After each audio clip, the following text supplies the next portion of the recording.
so we can start off, if you could please tell us your name and where we are right now.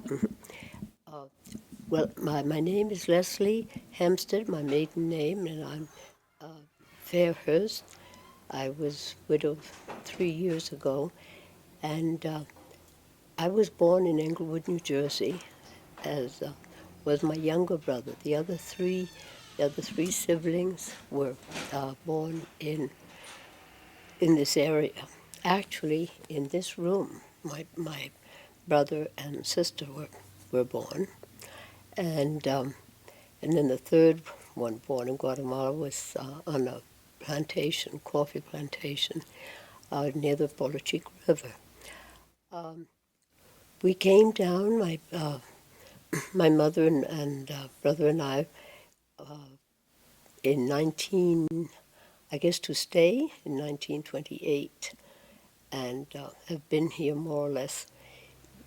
Well, not really, because we went to school in the States. I went to school in Virginia. He went to school in Lake Placid, and then I returned here. It was during the war years, and my brother was away in the Army, actually in the Royal Canadian Air Force, which he had no business going, but he did, and unfortunately never came back. But this has been home off and on, and I married an American who was in the first group that came down, that came to Guatemala during the war to actually, I think it was before the United States was involved in the war, but they were sending planes out to look for submarines, and that was what he did.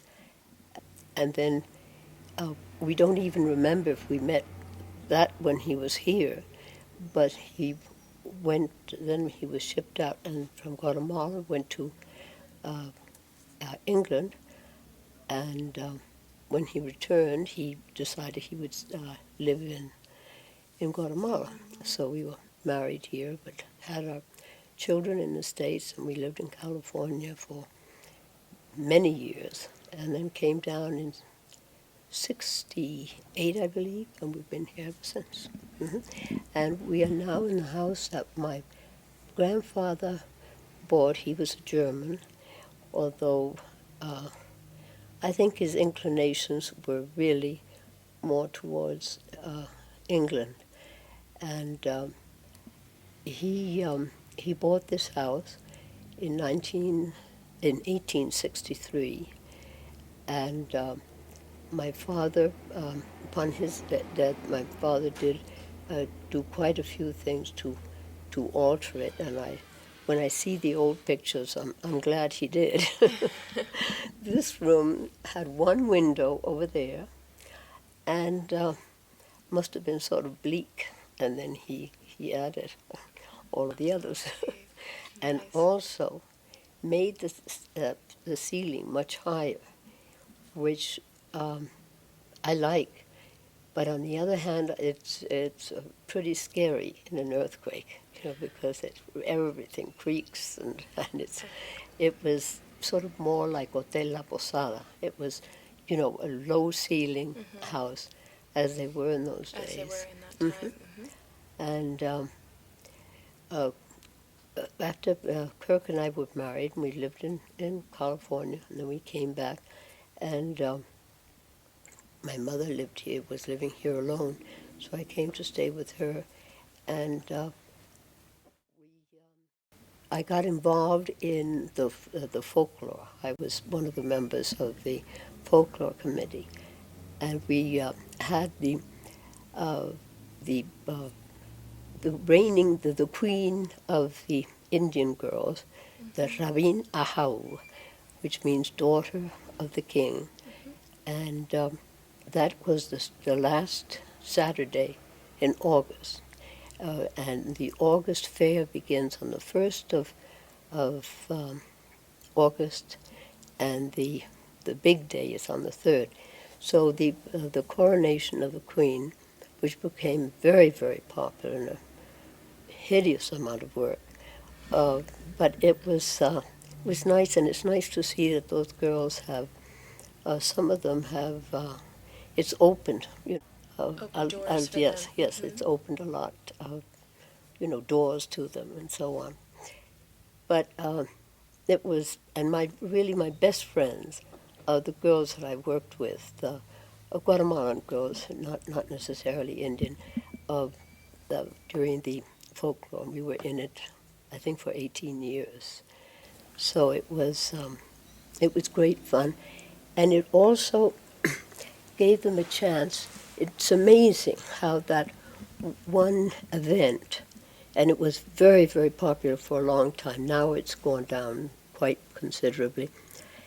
And but it's amazing how it people became aware of the value of the huipiles and the skirts and everything else. And of course, all of the departments were represented. Each one sent their queen. So there were usually about 120 participants. Uh, of course, there are, I think there are only about 22 uh, uh, states, but these were all, the municipalities of different places. And so everybody became very aware of the difference in the costumes, and we had some very good people on the committee who knew a great deal about it, and so it was, I think, very, very good for them.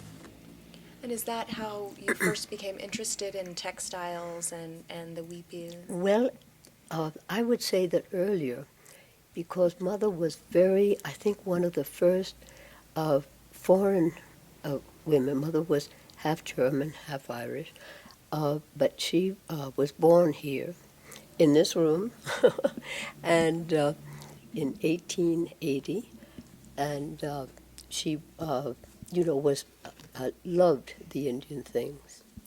Had them, she would take a huipil and sort of have it cut down to a placemat size and use them on the table, and and I think she helped quite a bit in that because she really did show so much interest, and so I was exposed to it, and I but definitely the folklore opened my eyes to to a lot of things, and was well. There was one person you may have heard his name, Dr. Herbert Kirin. He was half German, Quirin, and he was very, very knowledgeable. And he worked in the city. He was a doctor in the city, but he used to come and help us with the folklore, and also would participate and be the judge. And he was a tough judge. He just insisted on authenticity and everything being really as as it used to be and so on. He said you can wear whatever you want after you leave here, but for the folklore it has to be authentic. There was a real cultural context to Yes, it. yes, it was. And you said it had ran for 18 years. During which years were those? Well, let me see. When did you become involved? Oh my goodness. For maybe about 1970. I would call this friend. Actually, I was with her today. I should have asked her. About 1970, could it have been? Well, it's still going. So it continues on. it continues, and it's still the last Saturday of November, and then there's a parade, but it has, and then they have an Indian luncheon, what they call a babank, and they always serve turkey soup, which is not like any turkey soup you ever had, but has all sorts of weeds and things in it, but it's delicious if it's properly made. So in terms of the textile collection that you have, when did you start that? Did it coincide with working in I the don't fairs? know really when I started, but Mother had a very good collection, and I think, Patsy, you have it now, don't you? the collection, your mother's collection? No, my brother does. Oh, and and so, we were, as I say, exposed to it through mother, and she also collected in other places. Nothing. It wasn't an important one, but it was, I think, important in that she was one of the first people here who became, you know, really interested in it and bought them and used them and gave them away as gifts and so on. And so it made them, more people more aware Yeah. of the beauty of these things. Did she, when she collects them and when you collect them, do you collect with that their history or their the cultural context or?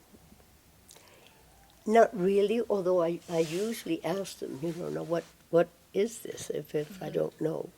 And I must say it's all very pleasant, So a lot of talking goes on and so on. And I really feel that I'm fair with them because I try not to bargain with them, and I very seldom do, because I think that what they're doing is so outstanding, and it's and I don't think they're really thinking of their work, of the hours and hours that go into this, and they just want to be able to pay for,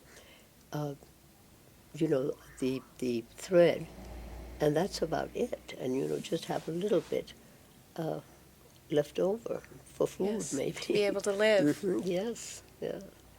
And do you collect textiles? I know, as we can see here on the table, we have the white on white. You have the white on white Yes. here. Do you collect textiles just from this area, from Cobán, and white on white, or from all over Guatemala? No, just here. And I really, I so seldom, well, I used to, travel a bit around Guatemala, but really very little. I had 5 children, so that, kept me a bit busy. And but I do love the white on white. And mother had some things of other parts, but not really very much. It was just mostly this area. Mainly from this area. And your textile collection, so it spans, you're not quite sure starting from when, and do you collect things that, Well, older items as well? oh yes, and I was trying to find an old one that I have, and I might be able to find it before you leave today. I mean, it's there, but it's one of those things. I came back to live in this house, and it was already jammed to the rafters, and so it's a case of just pushing harder, to get the Trying to find closet room. closed. But and I do have a big chest in my room that I have quite a few things there. But I couldn't have started this before like 68, around there. And that's the year you Because came back? that's when I came to live here in Cobán. My children went off to boarding school in the States, and then mother was here. And my sister and I, Patsy's mother and I, used to take turns taking care of her. So we would, I'd spend quite a bit of time here. And Yes? did you, when you collect them, do you usually do that within Cobán itself, or do you go out into They outlying come to areas? me, believe me. For instance, I have never been to Sanimtaka. My son Seth has. He's been there a couple of times to weddings and what have you. I've just become too old for that. I just can't. But it's been mostly they come to me because they know that I'm sort of a soft, a softie, and that they can sell it to me, and that's how and of course, I don't get something that I don't think is really nice, but I think I have helped them out in a couple of jams. But I do not go out and look for them. If I go to San Pedro or San Juan, going through the market, if I see something nice, well, and it's worthwhile. But actually, most of my things I've gotten from the women of San Imtaca. Did you see Doña Rosario today by any chance? She has sort of deserted me, and I don't know why. What is she doing with her things now? Rosario. Is she selling them elsewhere? No, I'm very glad to hear that, because, I mean, there is a limit, to what one could afford and store and so on. But, and I'm very fond of her, and I'm just very glad to hear that they, actually, the girl that came to try to sell this one to me today, she is her daughter, so they still, and the wildest thing came up a couple of weeks ago. This one of the Sanimtaca women came to tell me that she's my comadre, one of her children is my godchild, and I have urus of them. And she came to say that her son was getting married, and that would I go to the municipality with them because they treated them so badly that they thought that if I went with them, that then they would get their cedula, because her daughter was getting married to a Sanimtaca boy, and that maybe, but that they just, they just say, no, come tomorrow. And so I said, well, yes, I will do that. So I got up at 6 o'clock in the morning a couple of weeks ago, and I went up with them. They came by to get me, and we went up. And I really wanted to see if this was true, because I think that there is a lot of racism, definitely, between the Ladinos and the Indians. But sometimes it's exaggerated and so on. And I would definitely say that was the case with this woman. I found everything immaculate, with hordes of people, and they seemed very professional.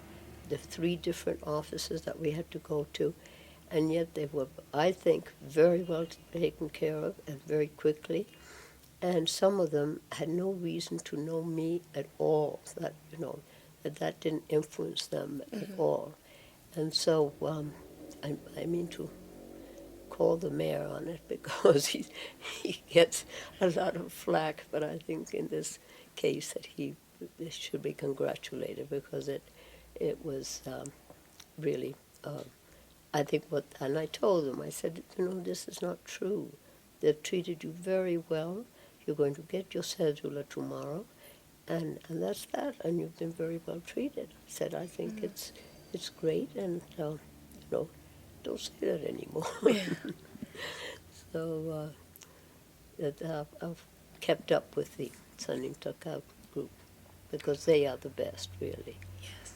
And so mainly that's who you purchase the textiles from, Yes. is from that group. Almost completely. And I think I started them on making, I'm quite sure that I did, making them the long, long lienzos, as they call them. This is 2 huipils put together.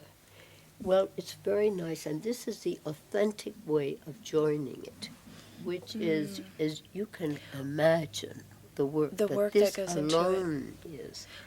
And so I persuaded them to make these, about 6 of these, as long as they, could, and make a tablecloth, and then join them, either 4 or I think I have one of 5, and they're really gorgeous, but very difficult to wash and iron and starch. Maintain. And they have their, they certainly don't have any spray starch.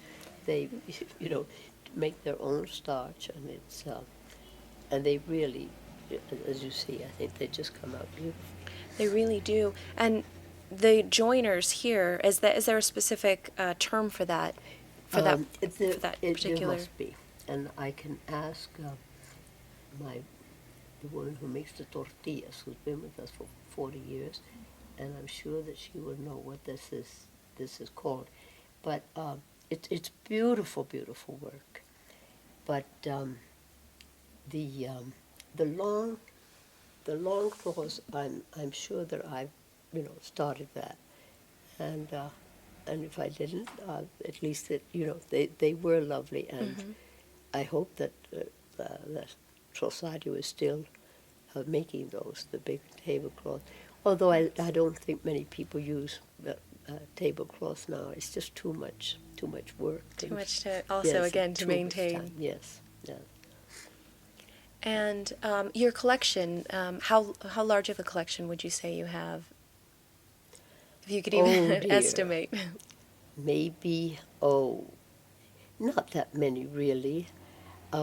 I've given, quite a few away to friends, to daughters-in-law, and who are very interested in, in all of these things. Um, maybe 100, maybe. It's not, anything grandiose. Yes. I think that Patsy's brother probably has, a larger amount, because a lot of mothers went to my sister, of course, So, and mother did have some lovely, lovely things. So that's, I've enjoyed it, and I feel that I've made, a lot of friends, Indian friends along the way, which I'm glad of. It's always rewarding. There's one that I just suddenly found there that I haven't seen in a for a long time. This is the one that she came to leave today. That she once sold in a desperate way. This one here. Oh, this is the new but one. This one is one that, you remember this? You must remember this kind. I haven't seen one of these in ages. Oh, In the no, little this squares, is in the little very, frames. very old. Now this In the one, no, I frames. haven't seen one of these in. No, And this one's beautiful. I love this. They're all in little frames, Yes. Can you imagine the work? And can you explain for us what some of the Well, designs let me see. are? Now, this is Chaim, which is star. Chaim is the Indian word for a star. And this would be a horse. Or no, I think maybe a horse. Because the ducks look a little bit like the horses. Except They have squished. the same head shape. Yes, exactly. Let me see what. And you've noticed that this type because are no longer made, and is that because of I don't know why, but they, we used to see them, but this is the first time, and I must have bought this quite recently because it was sort of on the top of the heap they have there. But I was so excited to find it because I said, this is just something they're just not making anymore. And I can see why. This is it must be very difficult to do that. and time consuming? Yes. Yes. And then this is arches. This is called arcos. Arcos. Oh dear, no. Put up with the stain. So I have a wonderful laundress right now, and these are arches. And do you? Is there any significance behind them, or Excuse me, this is on the wrong side.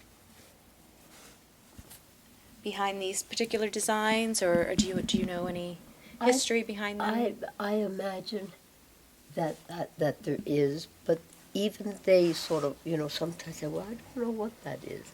And it's just something that they have sort of inherited, and they just keep on doing. Continue to incorporate them. I think are crabs. Now, that's another thing that I wonder, I think we used to have crabs in the river, but we certainly don't have them anymore. But they're very often they have crabs in these things, and so it's just something that they have inherited from their mothers and grandmothers, I imagine, because you don't see crabs anymore. Mm-hmm. You know, they would not have seen them.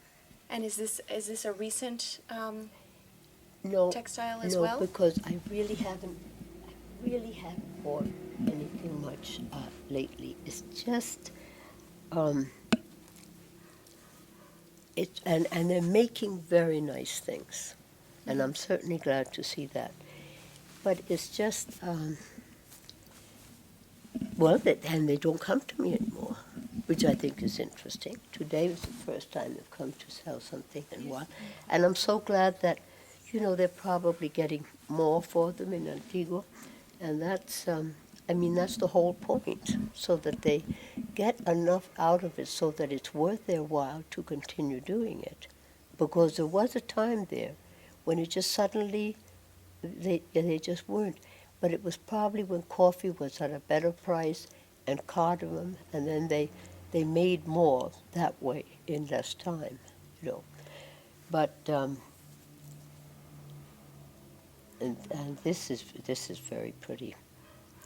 Are all these Samintaka? Yes, all of them are Sanimtaka. But this is lovely. You can see through it. It's just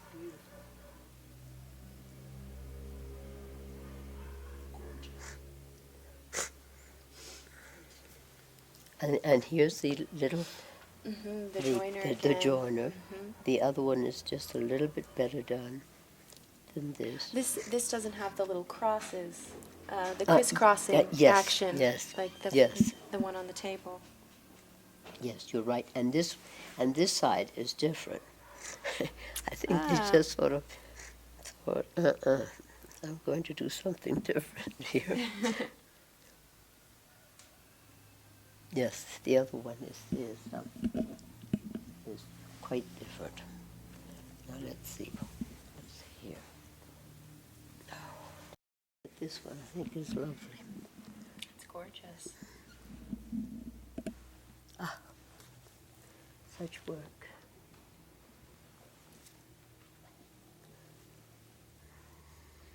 Oh dear, this is awful. I must. And of course, I lend them to them for the folklore. You know, when they are performing, they don't have the costume. They really don't. And so they come to me, and I have about 6 skirts there and repeaters to give them, and I never charge them for it. Occasionally, one of them will lose something or something which irritates me considerably. But at any rate, this seems to be all ducks. And that's another yes. interesting thing. We used to eat duck all the time. I haven't seen a duck in a long time, but here they are. Look, they think highly of them because this is Yes, all dedicated to ducks. and it's a design that you Mhm. see quite often. Yes. And yet there are practically no ducks left. Now, this is the one that Rosario brought me to, Rosario's daughter brought me today. Now, it's very, very nice.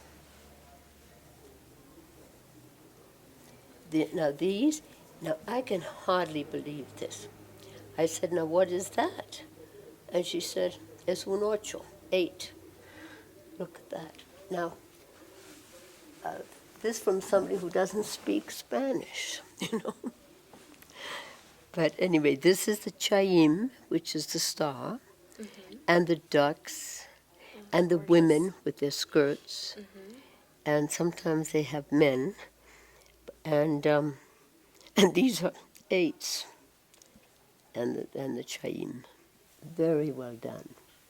They have actually, they've told me it takes us about a month to make one. Oh, it really You know, opened it up. I've been going through old pictures.